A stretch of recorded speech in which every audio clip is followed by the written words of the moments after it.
Good evening and welcome to the Franchise Tag Podcast with me, your host, Freddie Hall. Welcome back, Adam Martin, Sky Lawrence Pank. It's all over. It's done. The NFL season 2022-2023 is officially over after a Super Bowl win by the Kansas City Chiefs beating the Philadelphia Eagles 38-35. They're all accumulated on Sunday.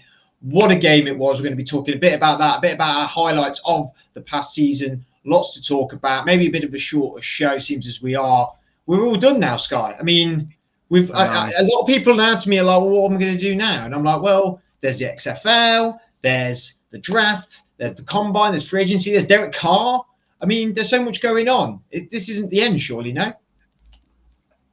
Oh, sorry, I was supposed to probably say, it feels like the end, though. It always does feel like the end, at least for February. And then March comes around, and then obviously there's free agency talk, as you said. We all get involved in the combine. People start thinking about fantasy. So it's not over, but I think it's nice to have that couple of weeks for the dust to settle. Read on NFL.com everyone's sort of thoughts on the Super Bowl. But yeah, what a great ending. What a great ending. Adam, stress, determination, grit, tears, blood, sadness, happiness, joy. And that's just the Franchise Tag Podcast. The Super Bowl had it all. We're going to be talking a lot about it. How did you enjoy it? Did you spend it on your own, watching it? Have a couple of... You're not a beer drinker, you're a glass of wine sort of guy. Was there a couple of glasses of red to be had? No, it's just by myself. Much better. Don't have to deal with any of you lot screaming at me. Great. Just so I can actually watch it. And I'm the miserable old man of the podcast. So that's how it was. Really good game. Really enjoyed it. Then we had the halftime show. And then it carried on and got a bit better after that. So it was good. And really good night. And bit of a shame how it ended. That's the only thing I would say, but I'm sure we'll come on to it. Oh, my face is grimacing. So there's 2 points I want to make on that. You missed out on not enjoying it with me, Andrew, and Johnny, Tinch, Byron, and everyone. But I was telling Sky about this before. In the second half, we are good, and I usually had a few beers, not drunk, but I've had a few beers. Tiredness is starting to hit all of us a little bit, and the second half always tends to break down into then NFL draft trivia, and we start doing trivia things like who was the first running back who went in the 2014 draft, and it becomes a lot of that, and it sort of morphs and molds as we're talking about players.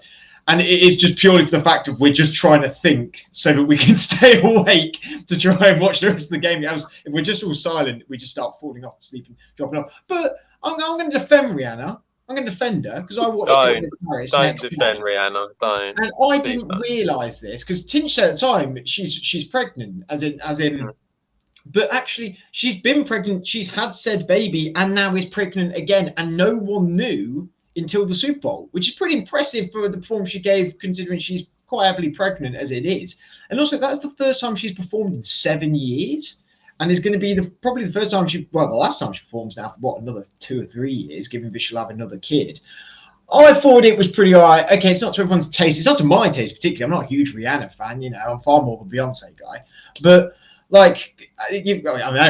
Sky's eyebrows in controversy. This is how the end of the franchise big NFL season ends. Is Beyonce Rihanna debates. This is what's going to happen. But I thought she did a very good job. I actually watched it a couple of times after, and I watched it with Karis, my partner, and I showed my brother because we've watched a few together, and I was quite impressed actually. But anyway, let's move on to the Super Bowl. Big win, Sky, 38-35 to the Chiefs Eagles. We all predicted sort of high scoring. This was a lot higher scoring than we thought it was going to be, I suppose. Give us your analysis of this Super Bowl. The Chiefs have walked away with a win there. We will talk about a bitter ending, some may say, in a moment, and we'll have our thoughts on that. But as a game in whole, Sky, what were your thoughts about this? It felt like one of those games where the Eagles just moved the ball willingly as they wanted to.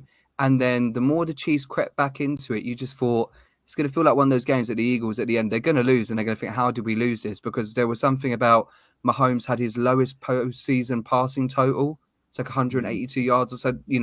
That spoke volumes as well. But I think I touched upon it before. I think the Chiefs, as much as I'm saying that the Eagles moved the ball freely, the Chiefs defense obviously made plays and they stepped up in some key moments.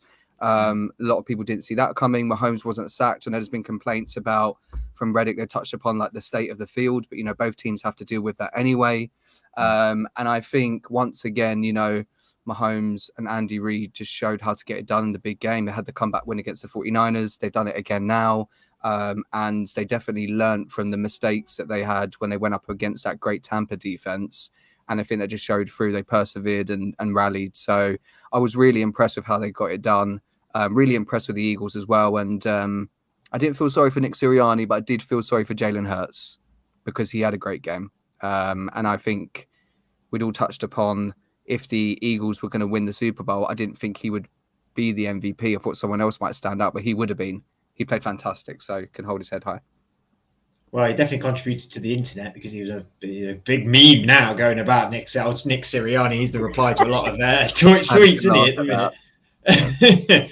I mean, I did as well. The state of the field was horrendous. It was horrendous. I think everyone's in agreement with that. It was awful. All that money they spent on it, and it's really rather ridiculous that it was that bad. Maybe seeing it a little bit more because of the World Cup coming to America and how they have to have all grass pitches, and there's going to be a bit of a transition there. So maybe we are going to be seeing a bit more of this with the fields. So, Adam, I raised your eyebrow there like you didn't sort of know that. Do you want me to explain why that is? No, I can understand why, because obviously you'd want to play football on grass. They have to. So it's in there. It's in there. So a lot of these pitches, I think what they'll do is lay grass over. They'll cover the NFL pitches, then lay grass over. However, because my brother's telling me that the World Cup, the FIFA regulations have to be on grass. But there is also a massive faction in the NFL that want to play on grass more, and therefore there's a lot of ideas that the NFL's going to have a complete revamp of the whole system of their fields where it will be more grass based. So maybe we're going to see a little bit more in the future. I don't know. Maybe this was a bit of a showcase for grass, and they might just stick to the synthetic, I suppose. The other thing we'll touch on is, the defenses. I mean, the Chiefs had one sack at one point, and I was like, I don't even remember seeing that sack. And the Eagles had none. I mean, it seemed we all thought there was going to be, for the Eagles defensive line, who have had most sacks since the 85 Bears, and they've been fantastic this year on that front. They were kept mostly silent throughout the whole game. Adam, we're going to move on to you. You took all your chips in the casino and put them on green and said that red would never, ever come in. And, green lost, unfortunately. So you backed the Eagles to the high heaven before the season, mid the season, after, in the postseason. You were Eagles town, baby. But you didn't see Pat Mahomes coming down on the train. No, it was like the wounded warrior coming running through the middle, wasn't it? In the fourth just quarter, limping. He just limps every play. He just loves to get a little bit of hit and then goes, "Oh yeah, just I'm going to shake that off." Like we know, Pat. We know you're milking it, buddy. Yeah, it was. It was a very strange one. On the defenses, I think no one saw the Eagles' defense doing as little as what they did, and it wasn't just about getting to Mahomes. It was kind of in the secondary as well. They just didn't match up very well, and it was a real struggle. And I know a lot of people have put a lot of that on Jonathan Gannon, the former defensive coach, who's now, I believe, gone to Arizona. Is that correct? Yeah. As head coach. So yeah, I think that was a surprise that they got so little pressure, so little coverage when it came to that. So that was very shocking. But I do wonder if a lot of that was due to the turf. This is the thing. I always, and I know it's the same for both teams, because it is the same for both teams. Because even the Chiefs, they didn't really get a lot of pressure on Hurts, to be really honest. So I think it was the same for both. But obviously the defender has to react second to where the offense is going. So you do wonder if that quick turn is what made them slip a lot more because of that turf. So that's a potential issue there as to why it happened. But I think it was surprising that the defense from the Eagles were as bad as what they were, considering how good they had been. And I think that's where most people, I mean, you're essentially backing. You're hoping that Mahomes can carry on, and you're hoping that Andy Reid can come out with some special things, which he really did. There was some really big coaching moves from him that really made the difference and completely swung momentum their way. But it was just surprising that the Eagles defensively struggled as much as what they did. I feel like Nick Gannon went somewhere else. It was the OC for Philadelphia has gone to Arizona. But I can't remember. Maybe I'm getting that mixed up, I suppose. Did the OC go to the Colts? I don't know. The OC went to the Colts. Yeah, it is. DC has gone to Arizona. Yeah, apologies. From my point of view, highly contested game. This is exactly what you want in the Super Bowl. Like, this is exactly what you want. Like, high action, a little bit. I liked more defensive action in terms of you saw the fumble touchdown by the defense of the Chiefs. They did twice actually. One got called back. I'd like to see a bit more of that because I'm more of a defensive guy. But both of these teams really came to play, and maybe it was the experience of Andy Reid that maybe pushed them over the line, I suppose, with Nick Sirianni and his coaching. Both teams were well up for this game. I feel like, though you could argue neither defense played that great with how many points got put up against them, there wasn't loads of mistakes. I think it was just talent playing well. Big players play well in big games, like we've said all year, and they created big moments. And certainly a lot of these players did. I mean, a lot of these players that are on the Chiefs team this year have been at good teams, and this has been their chance to go and get that Super Bowl. MVS, Juju Smith-Schuster, players like that they were really wanting to go out there and perform. And I don't think any of the stars shone away from the spotlight on both teams. Hurts played fantastic. Mahomes was fantastic. Kelsey was great. AJ Brown was great. They all came to play, and I think it was just maybe a bit more of that experience that pushed the Chiefs over the edge. And it's going to be really interesting seeing them going into this offseason and then into next year. We're going to have to talk about it. I've got my defense, which I'll probably put my 50p in a little bit later on. The obvious holding call at the end, not so obvious, I suppose, a call at the end. Obvious in the fact that we're going to talk about it. James Bradbury on Juju, was it? It was on Juju Smith-Schuster? Yeah. Yeah. The holding call that was called holding. Bradbury has come out and said he was holding, and it was the right call. A lot of people left bit of testimony. A lot of the Eagles fans obviously incredibly distraught at him. Our own Gareth Smith as well included in that, I suppose. Sky, a lot of Eagles fans, that's just lost us the game. How are you feeling with this call? How are you feeling with this decision? I think in the moment I was sat in the pub saying, it hasn't been called all night. But this is what happens when it shows the two best teams are in the Super Bowl. So, of course, penalties are not often. You'd like to think they're both well coached.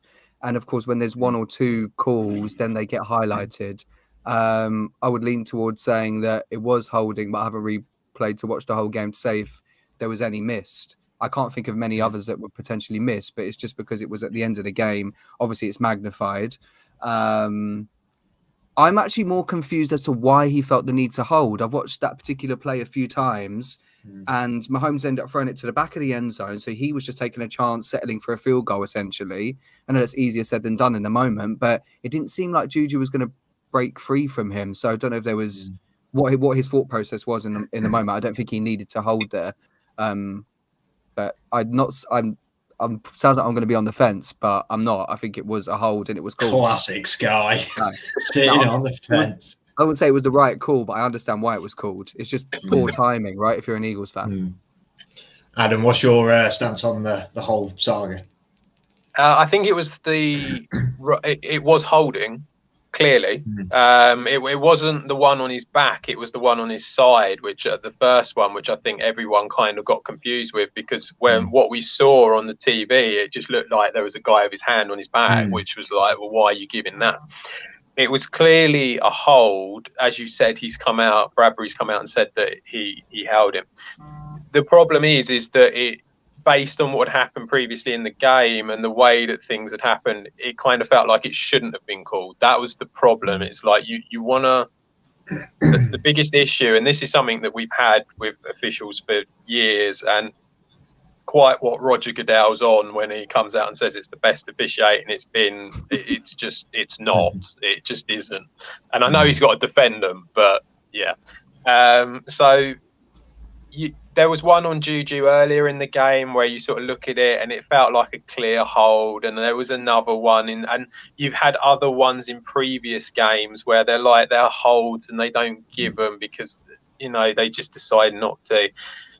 That's the problem. It's not so much that it was thrown because it was a hold. The problem is that it wasn't consistent with the rest of the game and the way they were playing it, and it felt very much the reason there was no penalties or barely any penalties was because they were letting most stuff go.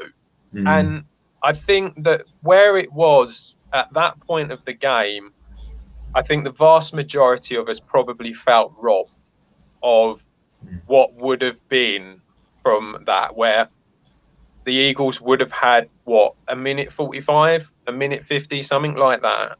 They would have been 3 points down, and Hurts would have had the ball, and who knows? Could have gone into overtime. They could have won it. You just don't know. So I think that's the reason that it's had so much put on it, and that's why so many people have been upset about it. I think it's very, very big of James Bradbury to come out and admit and hold his hands up that he did it, and but he thought he'd get away with it predominantly because of the way it had been called all through the game, and that's the problem. So I think you can't have the inconsistency and then not expect people to get upset about something like that. So that was the problem. I think you're right. It's incredibly big of Bradbury to come out and said it. I'm going to be completely honest. I have not rewatched the Super Bowl yet. So I've not seen the angle that you're talking about where he was holding. I've actually not seen. I've pretty much watched Super Bowl, woke up next day, felt rough because of the late night, came back to London.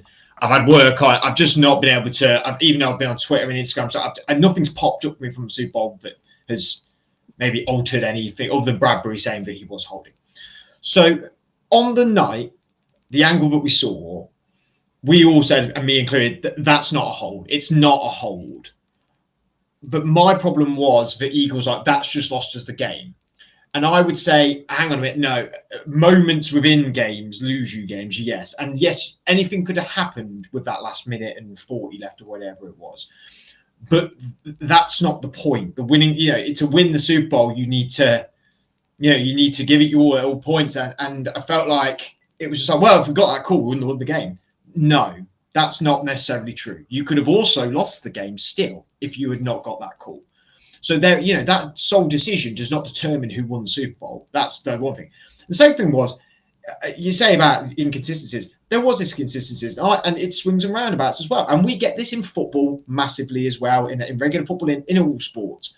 I, on the night, felt that the second fumble touchdown by the Chiefs defense should have been a touchdown. I thought the running back had control of it, and I felt that should have been allowed as a touchdown. That was my. Now again, I've not rewatched it, so that was my feeling on the night about that.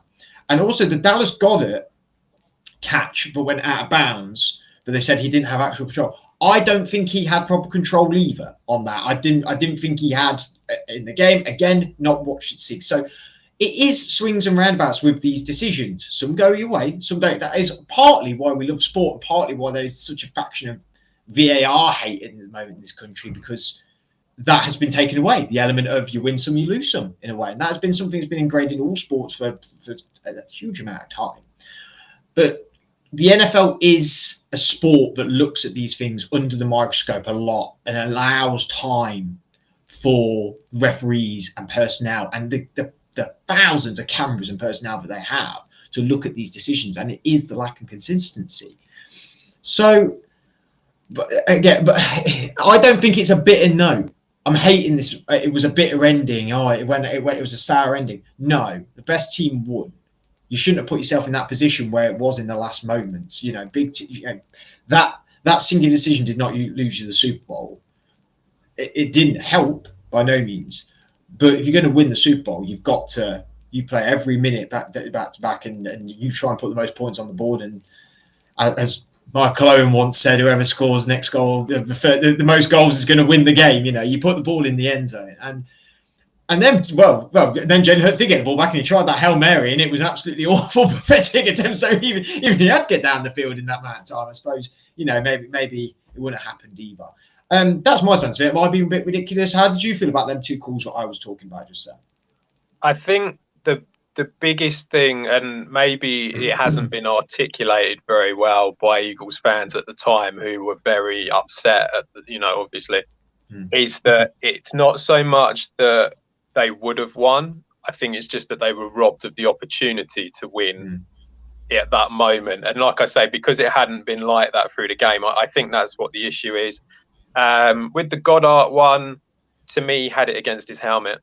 That was kind of how it depends if you class that as control or not. I mean, I have not watched it again since. Yeah, so but there were plenty. There were things things in it that you could change and you could come out and say. I mean, there was one very, very early helmet to helmet on Devonta Smith that nothing was given almost in the first couple of plays, and nothing happened there. And you just see, this is the problem. You don't give something like that, which is quite clear, and yet.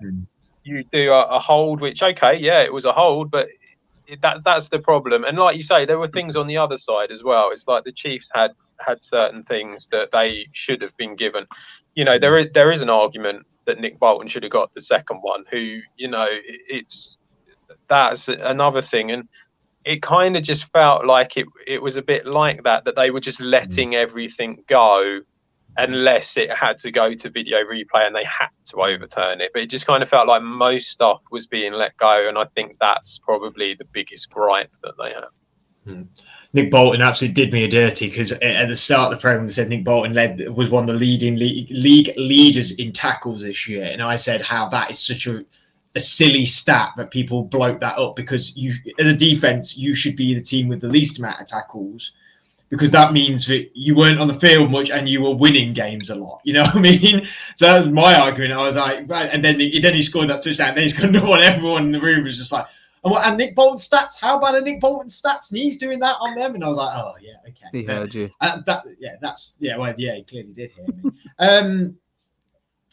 A great Super Bowl, a great ending. Like, taking away from this call, it was a great ending to what has been a real up and down year, man. Like a real crazy year. We've had some incredible games. We've had some players who haven't turned up. We've had some players who have majorly turned up. We've had one of the most exciting rookie classes coming in this year, Sky, with people like Sauce Gardner, Aiden Hutchinson. And a lot of them have really performed as well. It's been really brilliant. We've had the Damar Hamlin situation, which was just so crazy, and what a whirlwind what that was. And we're so pleased to see him very much back on his feet and looking really well. And, let's fingers crossed that maybe one day he plays again.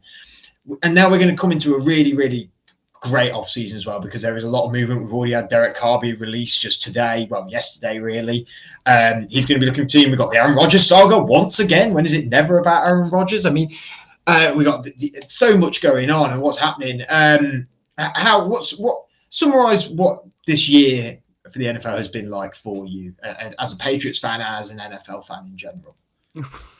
I think it's been a great season, though. Like, not going back to the Super Bowl again, but we even touched upon for the conference championships, there was nothing to separate those four teams, right?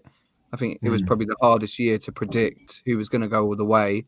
And we had a Super Bowl which sort of summarized the whole season of how close and how unpredictable it was. It could have gone down to anyone. And just like that, Sky was so pleased this year, he just upped and left. He just walked out. He was so happy. He just upped and left and said, I'm done. I'm out of here. Yeah. I don't even want to talk about the Patriots. That's I was about to say, as a Patriots fan, and I don't know if you heard, but it was perfect timing. I think there wasn't really much for us to be happy about. Probably Stevenson, the running back, was amazing for us. One of the bright spots. Finally getting Bill O'Brien as our offensive coordinator for next season. I would not saying that I'm super, super happy, but it's better than having Matt Patricia or having somebody who doesn't even call plays. So we'll see how we get on there. I think, like you touched upon, with one of my highlights particularly is Geno Smith, because I remember when he was drafted, obviously got his jaw broke by his teammate when he was at the Jets.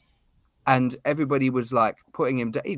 Not going to say that I would ever thought that he would be a viable starting quarterback again in the NFL. I don't think anybody thought that after Russell Wilson left. I think he was a really great story that he got comeback player of the year, truly deserved. I mean, we'll see how he does next year, but that was a good story.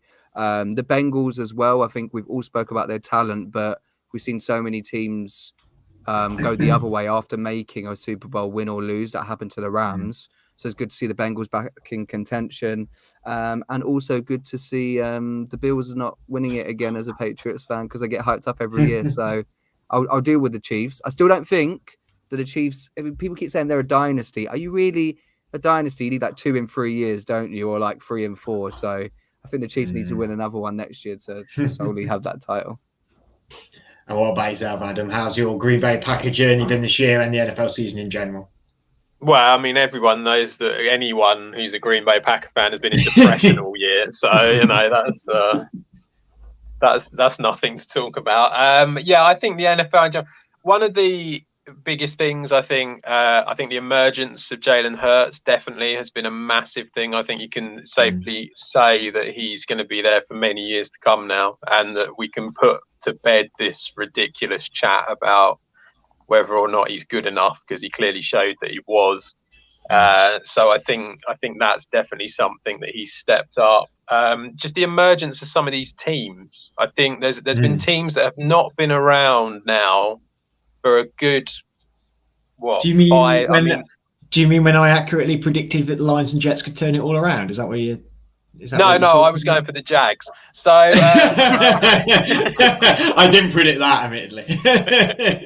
I think the Jags, 2016, I think it was the last time they were in the playoffs, so that's certainly something that I think it's always nice to see it kind of freshen up a little bit and see some teams move into that sort of position that they weren't. Obviously, the Jets doing well as well, which I'm sure Sky is thrilled about. But if they can get themselves a quarterback, then they will be a decent side again. So that's something for them. The Lions, of course, we couldn't possibly forget the Lions and the chaos that is that franchise, and how they seem to love putting points up, but they also love giving them away. So that as well. Just it's been a good season. It's always good when it's slightly different. I know that the final in the end was very much seed number 1 against seed number 1, so it was kind of pretty predictable in that respect. But I think just the season as a whole has been a bit more unpredictable and a bit different. So that's certainly why it's been a good one. But as for me and fellow Green Bay Packer fans, we will be going into dark therapy, I believe, is what it is, and that'll be it. So. Wow, I mean, for me, as a Steeler fan, you're going to join me in dark therapy. But in a way, I'm pretty pleased. We were touted at having a really, really awful season. Now, we were not good this year by no means, but we went 500, which no one said we would do. Pickett by the end of the year, I mean, a lot of the analysts were believing him, really hyping him up to be something that I'm not sure he is going to be. But there seems to be a real bandwagon now that Pickett can produce for the Pittsburgh Steelers, which is really certainly exciting going forward. Very miffed that Matt Canada's going to be sticking around, the offensive coordinator, but that is such his life, can't have everything. And I think it's right. I think you're right in terms of the teams that have emerged this year.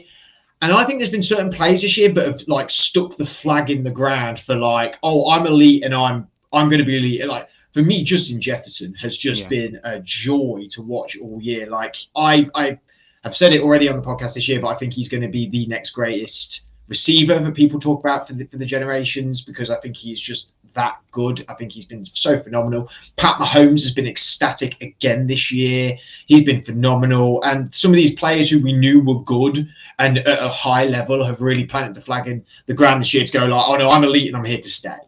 Like there's always, though Mahomes has been good for a fair few years, everyone sort of expects a bit of a dip with him sometimes, but it's just not happening. And I don't think it is happening for people like Justin Jefferson either.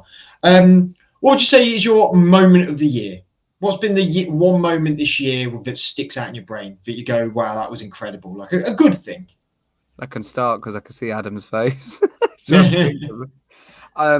I think you've probably set me up well here. The Justin Jefferson catch against the Bills, was it 4th and 18?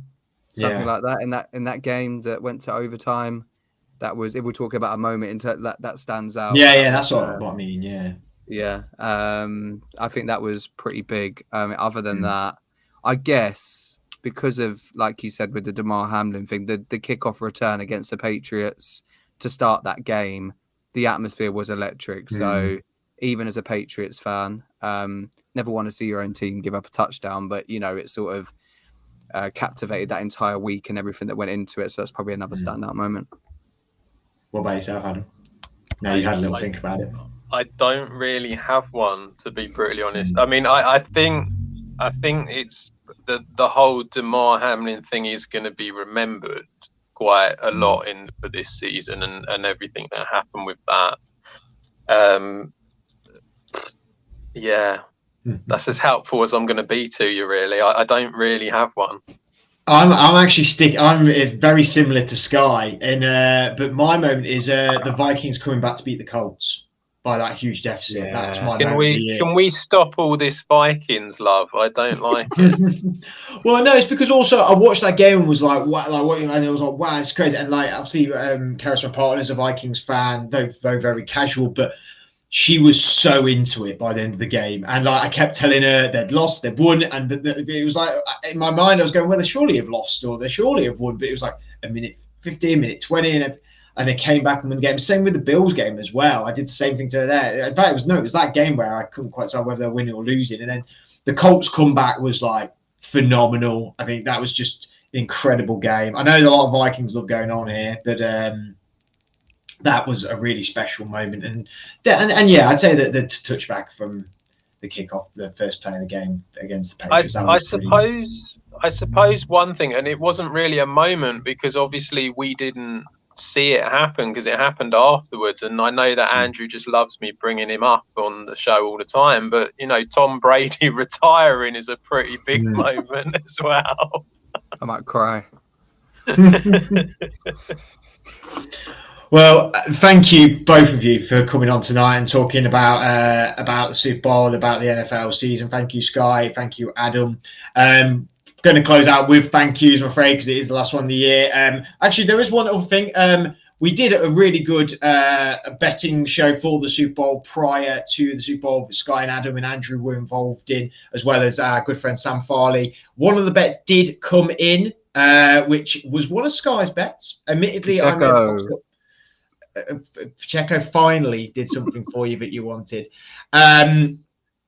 So I get the name correct of the charity because I do get the words mixed up a little bit sometimes. I just need to quickly find it. We did win £100, which is very good, from £25. Well done, Sky. And that's going to the Mental Health Foundation, of charity for mental health for all people.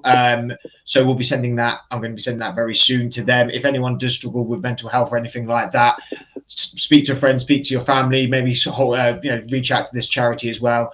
It's a lot of craziness going on in the world at the minute, and it's always good to have a helping hand and have it at someone's ear that you can, talk to them and talk through your issues. But a huge thank you to Adam, to Sky for being on tonight. Also to Adam as well, who's been tremendous this year with everything on social media, with the betting show, with the fantasy show. You've really pushed it forward. Sky, thank you for joining us in 2023. And there's a really bright 2023 for yourself as well here at the Franchise Tag, and really looking forward to the journey you're coming on with us. Thank you to Andrew Manning and Gareth Smith, who have been two of the four pillars of the Franchise Tag podcast for the whole year. Thank you to both of them for the work they've done. Andrew, especially with the betting show and the fantasy football show as well, both sponsored by 888 Sport. Thank you to 888 Sport for sponsoring us for a large majority of this year and entrusting us to produce fantastic shows every week. Thank you to everyone who's been on the fantasy show, on this show, and on the betting show as well. Johnny Bisbee, Johnny Gilbert, Byron Burbage, Ben Tincello. Everyone's just been fantastic who's been on. George Edgerton, we have a special shout out to as well, who's been a real big supporter of us. Thank you to all of our partners who allow us this time to be able to do this and to enjoy ourselves and to put the NFL on every week. And we'd like to say now is your time for us to spend time with you, but it's only like 2 weeks, and then more NFL stuff happens. It's a non-stop program. loads more to come from the Franchise Tag podcast in this off season. We're going to have a couple of weeks off and then we're back. Thank you guys for supporting all of our shows for our channel and really showing us love. It's really been a special year, and we hope to have an even better 23-24 season when we come back. Like I said, loads happening in the off season, so make sure you keep checking us out on YouTube and on all social media platforms and on Spotify and all podcast platforms as well. Until then, enjoy the off season, and we'll see you again very soon.